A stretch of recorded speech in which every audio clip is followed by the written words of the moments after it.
रात का समय था। गांव के किनारे वाले सुनसान रास्ते पर रवि अपनी साइकिल से घर लौट रहा था, लेकिन रास्ता पेड़ों से घिरा होने के कारण अंधेरा लग रहा था। हवा में एक अजीब सा सन्नाटा था और हर कदम के साथ रवि के दिल की धड़कन तेज हो रही थी। उसे पीछे से किसी के चलने की आवाज सुनाई दी।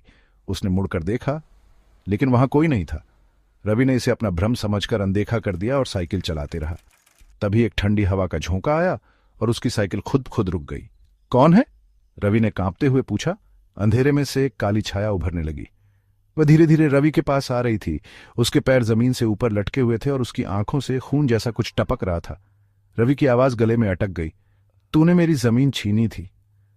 छाया की भारी आवाज गूंज उठी। रवि को याद आया कि कुछ महीने पहले उसने एक बूढ़े किसान की जमीन सस्ते में खरीद ली थी, जो अब इस दुनिया में नहीं था। वह समझ गया कि यह छाया उसी की है। छाया ने उसकी ओर हाथ बढ़ाया। रवि चीखने की कोशिश कर रहा था, लेकिन आवाज नहीं निकल रही थी।